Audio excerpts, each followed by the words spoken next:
वो क्या कारण है कि कम इंटेलिजेंस और थोड़े टैलेंट बल पर भी कुछ लोग सफल हो जाते हैं और कुछ लोग बहुत मेहनत के बाद भी असफल। तो आइए जानते हैं इस सफलता के लिए क्या स्टेप्स लें कि हम भी सफल हो जाएं।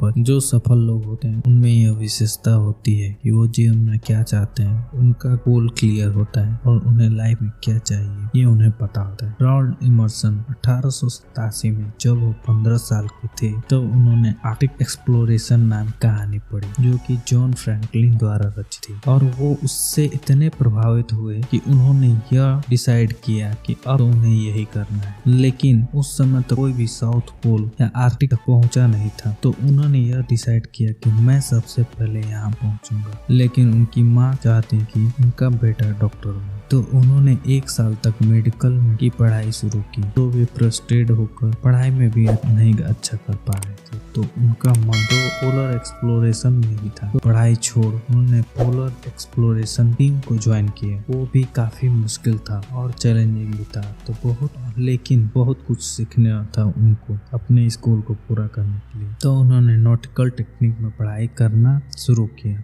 और इसमें मास्टरी भी हासिल की और ठीक 24 साल बाद उन्होंने अपने सपने पूरा किया, वो भी ऑर्गेनाइज तरीके के साथ और कड़ी मेहनत के दम पर। वो साउथ पोल को खोजने में सफल हुए और भी पहले ऐसे व्यक्ति हुए जिन्होंने साउथ पोल पर पहला कदम रखा। इतनी बड़ी उपलब्धि पाने के लिए उन्हें 24 साल का वक्त लगा। इसलिए strong well defined sense of purpose जरूरी है और पेशेंस। इसके उलट जिनका पर्पस क्लियर नहीं होता, ऐसे लोग हमेशा सक्सेस की तलाश में रहते हैं और उसे पाते नहीं। इस प्रकार के लोग हमेशा नौकरी, रिलेशनशिप में कामयाबी ढूंढते हैं और उसे बदलते रहते। कोई काम तो शुरू करते हैं पर उसे खत्म नहीं करते और एक चीज पर नहीं टिकते, जो कि आजकल के लोगों का बहुत बड़ी प्रॉब्लम है। और आजकल के लोग कमिटमेंट करने से भी डरते हैं। ना तो वे किसी नौकरी या किसी रिश्ते पर ही कमिटेड रहते हैं, वे चाहते हैं कि उनका किसी एक जगह पर बंधना न पड़े और वे इस तरह एक ही चीज के लिए कमिटेड नहीं है और इनका फेलियर सुनिश्चित है, क्योंकि बिना उद्देश्य आपकी एक चीज पर टिकते नहीं तो आप कभी सफल नहीं हो सकते। यही कारण है 80% लोगों की असफलता। दूसरा, सेल्फ डिसिप्लिन लोग अपने रोल मॉडल या मेंटोर को सही से चुनती। मेंटोर आपको वो सिखा सकते हैं। मेंटोरशिप की खास बात यह है कि उनकी गलतियों से आप सीख सकते हैं। जो उन्होंने गलतियां की, आप उन्हें एक्सपीरियंस को सुनकर वो गलतियां नहीं दोहराए। अब कई लोग बोलेंगे मेंटोर्स हमेशा बिजी रहते हैं, तो उन्हें कैसे मिले या उनसे कैसे सीखे। उनके लिए मेंटोर्स का बुक्स, इंटरव्यू या उनके दिए गए पॉडकास्ट के जरिए आप उनसे कनेक्ट और उनसे काफी कुछ सीख सकते। लेकिन इसके उलट जो असफल लोग होते हैं वो ये सोचते हैं कि हम तो लॉटरी या भाग्य के भरोसे जीत सकते हैं और इसी कारण से वे लगातार प्रयास और कठिन मेहनत से बचते हैं और वे अपने भाग्य को कोसते हैं कि भाग्य ही साथ में तेरा तो हम क्या करें। ऐसा बोल कर वे दुर्भाग्यशाली ही बन जाते हैं। उनको ये नहीं पता होता कि हार्ड, कठिन मेहनत और कंसिस्टेंट एफर्ट ही आपकी सफलता को सुनिश्चित। Strength of imagination. Self discipline लोग एक बहुत कार्यकार टेक्निक का इस्तेमाल जिसे सेंसरी विजन करते हैं। वो इसका उपयोग कर अपने गोल को महसूस करना शुरू कर देते हैं और अगर उसे डिटेल में महसूस चालू कर देते हैं, आप अपने गोल को पाने के बाद कैसा महसूस करेंगे कि वो कैसा होगा। अगर आपका गोल एक फरारी लेना है तो उससे डिटेल में उसका कलर कैसा है, उसके सीट कैसे हैं, जब आप उसको एक्सपीरियंस करना चालू कर देंगे तो उसकी स्पीड क्या होगी, उसके पूरा डिटेल में इमेजिन करेंगे। और आप ऐसे करते हैं तो आप एक पैटर्न डेवलप करते हैं जो कि आपको रियलिटी में बदलने में काफी सहायता करते हैं। जैसे रॉल्ड इमर्सन ने साउथ पोल की खोज करने से पहले इमेजिनेशन का बहुत योगदान था। 19वीं सदी के महान डायरेक्टर अल्फ्रेड हिचकॉक ने बताया कि वो जो फिल्म डायरेक्शन करते हैं तो प्रोडक्शन से पहले ही वो पूरी फिल्म का एक एक फ्रेम, एक एक कैमरा एंगल उनके इमेजिनेशन में पूरा कर लेते हैं और बाद में उसे ही प्रोसेस करते हैं और लेजेंडरी फिल्म बनाते हैं। हिचकॉक अपनी इमेजिनेशन के आधार पर ना ग्रेट अपने दिमाग में ही सेट और इमेजिनेशन की पावर तो कुछ ही नहीं, क्योंकि बिना इमेजिनेशन के तो ना तो कोई आज तक रॉकेट बन पाता, न कोई एरोप्लेन, न ही कोई बड़ी कला थी। इसका इस्तेमाल जिसे सेल्फ डिसिप्लिन लोग करते हैं पर असफल लोग इसका सोचते हैं पर क्लियर नहीं पर असफल लोग इमेजिनेशन का ही उल्टा इस्तेमाल। Positive sensory orientation, self discipline लोग सफलता का आधार बने और वे फेलियर को मानते हैं और सब कुछ प्लानिंग के अनुसार नहीं होता तो वो उसे एक लर्निंग के रूप में लेकर दोबारा प्रयास। वे हमेशा लर्निंग के लिए तैयार रहते हैं और अपने जीवन में अच्छा हो या बुरा हर एक्सपीरियंस को उनके गोल की तरफ ले जाता है और अगर उनका पहले प्रयास में नहीं होता तो दूसरी तरह से प्रयास करते और तब तक प्रयास करते रहते हैं जब तक कि वो सफल ना हो और इसी कारण से वे सफल। और उसके उलट असफल लोग अपने पुराने फेलियर से ही डरते हैं और इसलिए वे नेगेटिव साइकिल में पड़ जाते हैं और अपने पुराने एक्सपीरियंस बहाना बनाते हुए पिछली बार तो मैंने ट्राई किया और फेल हो गया और उन्होंने सफलता के डर को अपने ऊपर हावी कर दिया। इसी वजह से वे पुनः प्रयास भी नहीं करते हैं। इसी कारण फेलियर का साइकिल चलता है और एक बार जब वे असफलता से डर गए फिर उसी के अंदर से वे भी जानते हैं असफलता के साइकिल को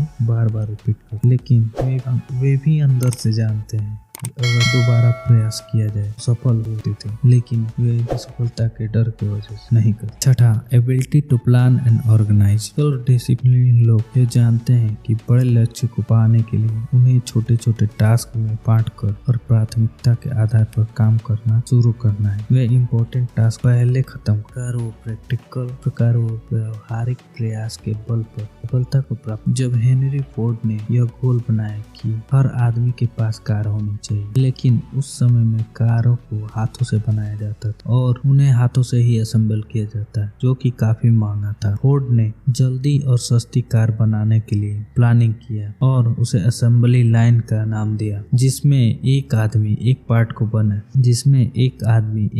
और दूसरे को पास करता जाएगा, जिससे कि टाइम एफर्ट की बचत होती थी और जल्दी कारें बनती। तब लोगों ने उनका मजाक उड़ाया और कहा ये तो पागलपन है, ऐसा हो ही नहीं सकता। लेकिन फोर्ड ने उस पर सालों प्लानिंग की थी और उस पर काम किया और असेंबली लाइन इतना सक्सेसफुल हुआ कि और भी इंडस्ट्री में उसका प्रयोग होने लगा। एक आदमी के इस प्रयास ने औद्योगिक क्रांति लाइन की शुरुआत की, पर असफल लोग इसका उल्टा करते हैं।